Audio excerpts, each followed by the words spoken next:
ডাকসুর সহসভাপতি হিসাবে ছাত্রদল মোহাম্মদ আবিদুল ইসলাম খানকে মনোনীত করেছে।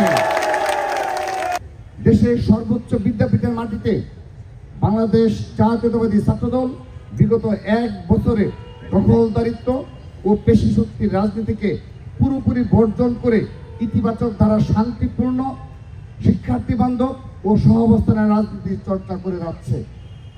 আসন্ন বহুল প্রত্যাশিত ডাকসু নির্বাচনে গণতন্ত্র, বহুমত ও মতাদর্শের পারস্পরিক সহাবস্থান, মত প্রকাশের স্বাধীনতা, মানসম্মত উচ্চশিক্ষা, হলগুলোতে মানসম্মত আবাসন ও খাবার, শিক্ষার্থী বান্ধব ছাত্র রাজনীতি, উন্নত সাংস্কৃতিক ও বুদ্ধিবৃত্তিক চর্চা, বৈচিত্র্যময় ও নিরাপদ ক্যাম্পাস বিনির্মাণের লক্ষ্যে দেশের বৃহত্তম ছাত্র সংগঠন বাংলাদেশ জাতীয়তাবাদী ছাত্রদল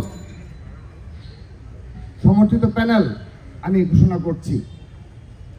আমরা ডাকসুর সহসভাপতি হিসাবে ছাত্রদল মোহাম্মদ আবিদুল ইসলাম খানকে মনোনীত করেছে। সেই সাথে ঢাকা বিশ্ববিদ্যালয় কেন্দ্রীয় ছাত্র সংসদ প্যানেলে ছাত্রদল সমর্থিত ডাকসুর জিএস সাধারণ সম্পাদক হিসাবে শেখ তানভীর বাড়ি হানিফকে সহকারী সাধারণ সম্পাদক এজিএস পদে তানভীর আল হাদি মায়েরকে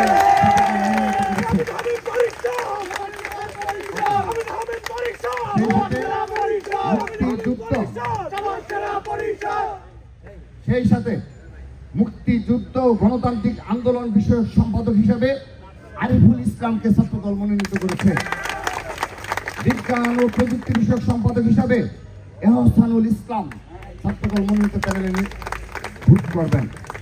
কমন রুম, পাঠকক্ষ ও ক্যাফেটেরিয়া বিষয়ক সম্পাদক হিসাবে যেমন ফারিয়া ইসলাম মেদলাকে ছাত্রদল মনোনীত করেছে। আন্তর্জাতিক বিষয়ক সম্পাদক হিসাবে মোহাম্মদ মেহেদি হাসানকে আমরা মনোনয়ন দিয়েছি। সাহিত্য ও সংস্কৃতি বিষয়ক সম্পাদক হিসাবে আবু হায়াত মোহাম্মদ জুলফিকার স্যারকে ছাত্রদল মনোনীত করেছে।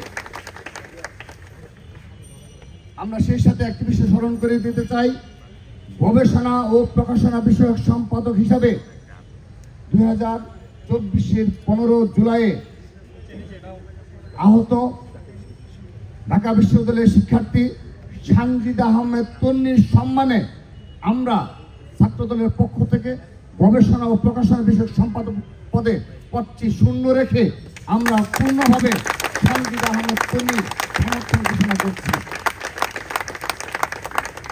এতে আমরা জুলাই আগস্টের যে আমাদের স্পিরিট এবং চেতনা রয়েছে, সেই ছাত্রদল সেই চেতনাকে ধারণ করে এবং তা সত্যিকার বাস্তবে রূপান্তর করে আমরা ক্রীড়া বিষয়ক সম্পাদক হিসাবে চিমচিমা চাকমাকে মনোনয়ন করেছি।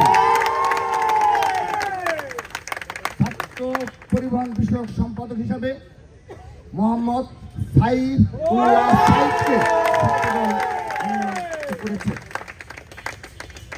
সমাজ সেবা সম্পাদক হিসাবে সৈয়দ ইমাম হাসান অলিককে ছাত্রদল মনোনয়ন ঘোষণা করল। ক্যারিয়ার উন্নয়ন বিষয়ক সম্পাদক হিসাবে আমরা মোহাম্মদ আর কানুল ইসলাম রূপককে ছাত্রদলের পক্ষ থেকে মনোনীত করেছি। স্বাস্থ্য পরিবেশ বিষয়ক সম্পাদক হিসাবে ছাত্রদলের পক্ষ থেকে আনোয়ার হুসাইনকে মনোনীত করেছি।